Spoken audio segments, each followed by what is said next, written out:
Hi guys, how are you? So here we are. This is my StuG Life Group Build update number 1, and this is the vehicle, or the model assembled and ready. It's finished. Well, I just have a few details I want to add on the inside, but that's only for when the figures arrive. So here I'm going to put him on a base. So the next phase of the build will be to add a little vignette base so that I can have it looking a little more integrated with its environment and with the figures that I will get, and I will also add some stowage to it. Now about the kit. As you all know, the kit is a beautiful Tamiya kit, and I just loved to build it.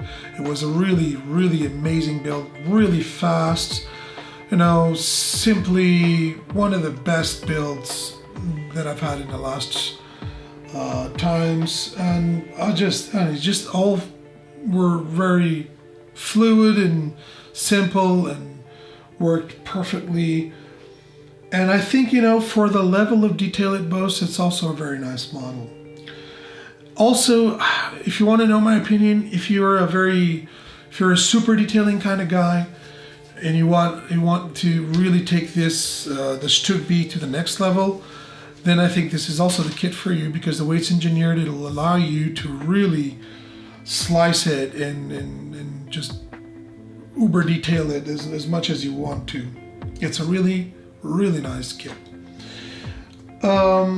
So I primed it with Vallejo Panzer Gray Surface Primer. I used the AK Interactive German Panzer Gray modulation set for the main coat and base. And for the tracks, I bought some Masterclub Panzerkampfwagen 3 and Panzerkampfwagen 4 1941-1944 open horn metal tracks. And about these tracks, there is something you guys should know.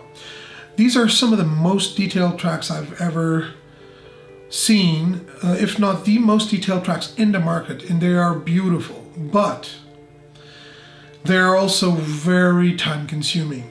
It took me about 6 hours to assemble both runs, if not more. And once I started to paint them, they really, started to break up and stuff. The reason for this is the more you manipulate them, the more you force those resin pins, because the way these tracks works is they have a metal link and 2 types of resin pins. One of them is the cotter pin, and the other is the end pin, or the end of the pin. In reality, they're both the same pin, but here it worked with different resin pins. And the problem here is that these pins are really fragile. Not only you have to be really careful when you're assembling them, but you also have to be really careful when you're manipulating the tracks, because they will break. They will break, and they will break very easily.